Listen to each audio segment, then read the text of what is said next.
2026 June மாத ராசி பலன். ரிஷபராசிக்காரர்களே, ஜூன் மாதமானது நல்ல மாதமாக இருக்கும். நீண்ட காலமாக நிலுவில் உள்ள வேலைகள் வெற்றிகரமாக முடிவடையும். சமூகத்தில் கௌரவம் அதிகரிக்கும். தைரியமும் முடிவெடுக்கும் திறனும் அதிகரிக்கும். ஒவ்வொரு துறையிலும் நல்ல வெற்றி கிடைக்கும். அரசியலில் இருப்பவர்கள் கணிசமான பலன்களை பெறுவார்கள். முன்னேற்றத்துக்கான புதிய வாய்ப்புகள் கிடைக்கும். இருப்பினும் எந்த ஒரு அவசர முடிவுகளையும் எடுப்பதை தவிர்க்க வேண்டும். ராசிக்காரர்களே, நீங்க லட்சுமி தேவியை நம்பி செல்வந்தராகி அவளது ஆசீர்வாதங்களை பெற விரும்பினா இந்த ராசிக்காரங்க கண்டிப்பா இதை செய்யுங்க. ஒருவர் தரையை சுத்தம் செஞ்சா மகிழ்ச்சி, செழிப்பு, செல்வம் மற்றும் அனைத்தும் அவரது வாழ்க்கையில வரும். செல்வம் எங்கும் நிறைந்திருக்கிறது. ஏனென்றால் லட்சுமி தேவி எப்பொழுதும் யானையின் மீது வரும் என சாஸ்திரத்தில் குறிப்பிடப்பட்டுள்ளது. துடைப்பம் லட்சுமி தேவியின் மற்றொரு வடிவமாக கருதப்படுகிறது. எந்த வீட்டில் துடைப்பம் பயன்படுத்தப்படுகிறதோ அந்த வீட்டில் லட்சுமி தேவி ஆசீர்வதிக்கப்படுகிறார். இரண்டாவதாக, துடைப்பத்தை கொண்டு நாம் என்னென்ன முன்னெச்சரிக்கை நடவடிக்கைகளை எடுக்க வேண்டும், எப்பொழுது பெருக்கக்கூடாது, நீங்கள் இதை செய்யவில்லை என்றால் ஏழையாகி விடுவீர்கள். அதாவது இது பிரம்மகாலம் என்பதால தேவர்கள் இந்த நேரத்தில் பூமியில் வசிக்கிறார்கள் என்று நம்பப்படுகிறது. அதிகாலை 4 மணிக்கும் 7 மணிக்கும் இடைப்பட்ட இந்த நேரத்தில் தேவர்கள் ராவணனிடம் செல்கிறார்கள். இது சூரிய உதய நேரமும் கூட. இந்த நேரத்தில் அனைவரும் தங்கள் வீடுகளை சுத்தம் செய்கிறார்கள். குறிப்பாக கிராமப்புறங்களில் அதிகாலையில் இருந்து தங்கள் வீட்டை சுத்தம் செய்பவர்கள் எப்போதும் மகிழ்ச்சியாக வாழ்கிறார்கள். நகரத்தின் மிகப்பெரிய பிரச்சனை என்னவென்றால் மக்கள் சரியான நேரத்தில் எழுந்திருக்க முடியாம எப்பொழுதும் வறுமையால் அவதிப்படுகின்றனர். வறுமையும் துயரமும் அவர்களை சூழ்ந்துள்ளது. நகரத்தின் மற்ற பகுதிகளில் கூட யாராலும் மகிழ்ச்சியாக இருக்க முடியாது. எனவே விரோத காலம் வந்து சூரிய உதயம் முடிந்த பிறகு ஒருவரால் மகிழ்ச்சியாக இருக்க முடியாது. யாராவது விடியலுக்கு முன் எழுந்து வீட்டை பெருக்கினா அப்போது அவர்கள் பல நன்மைகளை அவர்கள் லட்சுமி தேவியின் ஆசீர்வாதங்களை பெறுகிறார்கள். அவர்களின் வீட்டிற்கு மகிழ்ச்சியும் அமைதியும் வருகிறது. மேலும் செல்வமும் வருகிறது. மற்றும் லட்சுமி தேவியை அவர்களின் வீட்டில் வசிக்க தொடங்குகிறார். இந்த காரணத்துக்காக கால நேரமே சிறந்த நேரம் என்றும் இந்த நேரத்தில் வீட்டை பெருக்குபவர்களின் வாழ்க்கையில் உள்ள அனைத்து பிரச்சனைகளும் தீர்க்கப்படுகின்றன என்றும் அவர்கள் தங்கள் வாழ்நாள் முழுவதும் எந்த பிரச்சனைகளையும் சந்திக்க வேண்டியதில்லை என்றும் அவர்களின் வீட்டிற்கு மகிழ்ச்சி வருகிறது என்றும் கூறப்படுகிறது. சாஸ்திரங்களிலும் பழைய நூல்களிலும் நல்ல சகனங்களும் கெட்ட சகனங்களும் விவரிக்கப்பட்டுள்ளது. நமக்கு மகிழ்ச்சி, செழிப்பு, செல்வம், அதிர்ஷ்டம், துரதிர்ஷ்டத்தின் ஏற்ற இறக்கங்களை வழங்கும் மரபுகளும் விவரிக்கப்பட்டுள்ளது. நண்பர்களே, நீங்கள் எப்பொழுதும் இந்த விஷயங்கள் உங்கள் வாழ்க்கையில் ஒருபுறமாக வைத்திருக்க வேண்டும். மாலையில் இருட்டிய பிறகு நீங்கள் உங்கள் வீட்டை பெருக்கக்கூடாது. அவ்வாறு செஞ்சா நீங்கள் நேசிப்பவரை பற்றி கெட்ட செய்தியை உங்கள் வீட்டுக்குள் கொண்டு வரலாம் அல்லது தீய சக்திகளை உங்கள் வீட்டுக்கு அழைக்கலாம். சாஸ்திரங்களின்படி இருட்டிய பிறகு மாலையில் ஒருபோதும் பெருக்கக்கூடாது என்பதே இதன் பொருள். சாஸ்திரங்களின்படி ஒன்று இருட்டிய பிறகு 8-9 மணிக்கு பெருக்கலாம். சாஸ்திரங்களின்படி சூரியன் மறைந்த பிறகு வீட்டை பெருக்குவது அமங்கலமாக கருதப்படுகிறது. இது லட்சுமி தேவிக்கு இழைக்கப்படும் அவமதிப்பாக கருதப்படுகிறது. இதை செய்பவர்களின் வீடுகளில் செல்வத்தை பார்க்க முடியாது. பல தங்கள் கனவுகளில் ஒரு புதிய துடைப்பத்துடன் நிற்பதை காண்கிறார்கள். இது உங்கள் கனவுகளில் பலமுறை நடந்திருக்கலாம். இதன் நேரடி பொருள் இது நல்ல அதிர்ஷ்டத்தின் சின்னமாகும். உங்களுக்கு ஏதோ ஒரு நல்லது நடக்கப் போகிறது. உங்கள் வாழ்க்கையில் ஒரு நல்ல சகுனமாக கருதப்படுகிறது.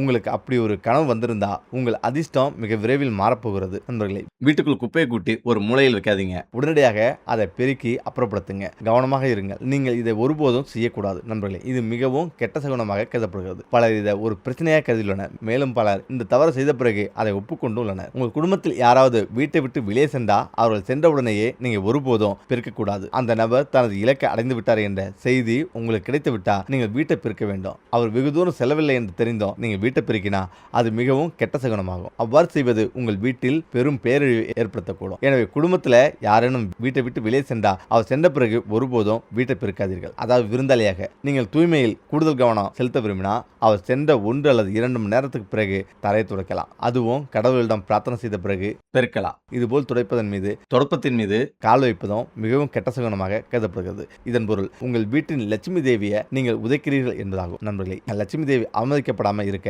நீங்கள் எப்போதும் இது போன்ற கெட்ட சகுனங்களை தவிர்க்க வேண்டும். நீங்கள் ஒரு புதிய வீட்டையோ புதிய கட்டிடத்தையோ கட்டும் போதெல்லாம் ஒருபோதும் பழைய துடைப்பத்தை புதிய வீட்டுக்குள் கொண்டு வராதீங்க. பழைய துடைப்பத்தை புதிய வீட்டுக்கு கொண்டு வருவது கெட்ட சகுனமாக கருதப்படுகிறது. வீட்டை கட்டும் போதோ அல்லது வாடகைக்கு எடுக்கும் போதோ ஒரு புதிய துடைப்பத்துடன் தொடங்க வேண்டும். நண்பர்களே, உங்கள் வீட்டுக்குள்ள நீங்கள் பெருக்க சொல்லாத ஒரு சிறு குழந்தை திடீரென்று துடைப்பத்துடன் வேலை செய்ய தொடங்கினா விருந்தினர் வருவதற்கான அறிகுறியாகும். இது மிகவும் மங்களகரமான அறிகுறியாக கருதப்படுகிறது. அதாவது உங்கள் வீட்டில் ஏதோ நல்லது நடக்கப் போகிறது என்று அறிகுறி. நண்பர்களே, துடைப்பத்தை எப்போதும் மறைத்து வைக்க வேண்டும். அதாவது வெளியாட்கள் யாரும் பார்க்க முடியாத இடத்துல இருக்க வேண்டும். ஒரு தனது வீட்டில் பணத்தை மறைத்து வைப்பது போலவே லட்சுமி தேவியையும் செல்வத்தின் தெய்வம் அதே வழியில் மறைத்து வைக்க வேண்டும். இதனால் நீங்கள் பெரிதும் பயனடைவீர். லட்சுமி தேவி உங்கள் மீது மகிழ்ச்சி அடைவார். மேலும் உங்கள் மீது பணம் கொட்ட தொடங்கும். நண்பர்களே, துடைப்பத்தை ஒருபோதும் வீட்டுக்கு வெளியே அல்லது மொட்டை மாடியில் வைக்கக்கூடாது என்பதை எப்போதும் நினைவு கொள்வது அவசியம். அவ்வாறு செய்வது கடுமையான பாதிப்பை ஏற்படுத்தும். இதை செய்வதால வீட்டில் திருட்டு நடக்கும், அபாயம் அதிகரிக்கிறது. எனவே நீங்கள் இதை தவறுதலாக கூட செய்யக்கூடாது. நண்பர்களே, இப்போது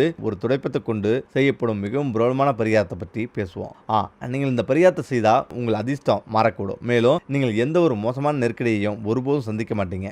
நீங்கள் உங்கள் வாழ்க்கையை மகிழ்ச்சியாகவும் செழிப்பாகவும் வாழ்வீர்கள்.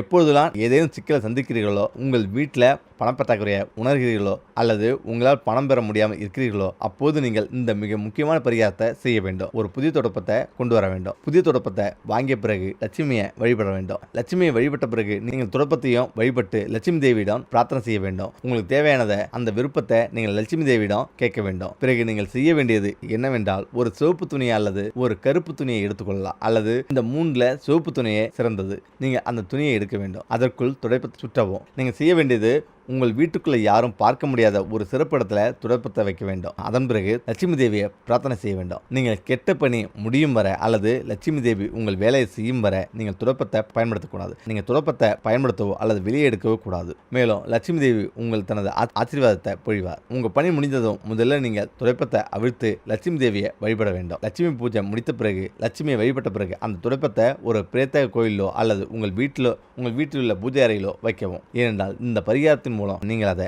கோயிலுக்குள் தானம் செய்ய முடியும். உங்களிடம் உள்ள துடைப்பம் கோயிலுக்குள் தானம் செய்யப்பட வேண்டும் அல்லது உங்கள் வீட்டில் பூஜை அறைகள் இருக்க வேண்டும். இப்படி இருந்தால் உங்களுக்கு செல்வம் கொழிக்கும். அதே நேரத்தில் உங்கள் வீட்டில் ஏழ்மையா, எப்பொழுதும் கடன் பிரச்சனை உள்ளதா, இந்த உப்பு பரிகாரத்தை செய்யுங்க. ஒரு மாதம் முடிவதற்குள்ள இந்த பலன் கிடைக்கும். இந்த சிறிய பரிகாரத்தை செய்வதன் மூலம் நீங்க பல மடங்கு அதிகமான பலன்களை பெறுவீங்க. உப்பு சுக்கிரன் மற்றும் சந்திரனுடன் தொடர்புடையது. சுக்கிரன் கிரகம் ஒருவருக்கு நல்லதாக இருந்தா உலகில் எந்த சக்தியாலும் அவர் கோடீஸ்வரர் அவதை தடுக்க முடியாது. சுக்கிரன் ஒருவரை உருவாக்க முடியும். மேலும் சந்திர கிரகணம் ஒருவரின் நிதி நிலையை மேம்படுத்த முடியும். எனவே இந்த மாதத்துல குறிப்பா வெள்ளிக்கிழமைகள்ல வீட்டில் சிறிதளவு உப்பை வைத்திருங்க. குடும்பத்தலைவர் அதை 7 முறை ஒரு காயத்தில் போடுங்க. ஒரு காயத்தில் சுற்றி ஓரமாக வைக்கும். இப்போது 2.5 கிலோகிராம் எண்ணெய், அரிசி, 100 கிராம் உளுந்து, 50 கிராம் உலர்ந்த சிவப்பு மிளகாய். இப்பொழுது இந்த பொருட்கள் அனைத்தையும் சேகரித்த பிறகு ஒரு ஏழை முதியவருக்கு குறிப்பாக வெள்ளிக்கிழமை அன்று தானம் செய்யுங்க. இந்த பரிகாரத்தை மாதத்தின் முதல் பகுதியிலே செய்துவிட்டு அமைதியாக உங்கள் வீட்டிற்கு திரும்ப வேண்டும். பிறகு உங்கள் நிதி நிலைமை படிப்படியாக மேம்படுவதை நீங்கள் கவனிப்பீங்க. மகிழ்ச்சியும் செழிப்பும் உங்கள் வீட்டிற்கு வர தொடங்கும். லட்சுமி தேவி உங்களை விரைவிலேயே செல்வந்தராக்குவார். இந்த பரிகாரத்தை அமைதியாக செய்யுங்க. வெளியில் உள்ள எவருக்கும் இதை பற்றி தெரியப்படுத்தாதீங்க. இல்லையெனில் உங்களுக்கு பலன் கிடைக்காது. இந்த பரிகாரம் வீணாகிவிடும். காளித்தாய் சனியுடன் தொடர்புடையது. சிவப்பு மிளகாய் ஒரு நபரின் ஜாதகத்துடன் ஆழமான தொடர்பை கொண்டுள்ளது மற்றும் உப்பு சுக்கிரன் மற்றும் சந்திரனுடன் தொடர்புடையது. இதேபோல அரிசி மகாலட்சுமியுடன் தொடர்புடையது. அரிசி தானம் செய்வது லட்சுமி தேவியை மகிழ்விக்கிறது. உளுந்து தானம் செய்வது சனி பகவானை சாந்தப்படுத்துகிறது. மேலும் சிவப்பு மிளகாய் தானம் செய்வது ஒருவரின் ஜாதகத்தில் உள்ள குறைகளை நீக்குகிறது. உப்பு தானம் செய்வது சுக்கிரன் மற்றும் சந்திரன் ஆகிய இரண்டையும் பலப்படுத்துகிறது. இந்த பரிகாரத்தை நீங்கள் ஏதாவது ஒரு மாதத்தில் செய்தால் நிச்சயமாக நீங்கள் செல்வந்தராவதை யாராலும் தடுக்க முடியாது. உங்கள் அந்தஸ்தும் செல்வமும் விரைவில் பெரும் உயரத்தை எட்டும். ஆனால் நினைவில் கொள்ளுங்க, இந்த பரிகாரத்தை முழு மனதுடன் செய்ய வேண்டும். முக்கியமாக உங்கள் வீட்டில் அருகில் மற்றவர் வாங்கவில்லை என்றால் ஏதாவது ஒரு கோயிலின் பக்கத்தில் நின்று இதனை செய்யுங்க. உங்களுக்கு நல்ல ஒரு பலன் கிடைக்கும். அதே நேரத்தில் குறிப்பாக இந்த நாளில்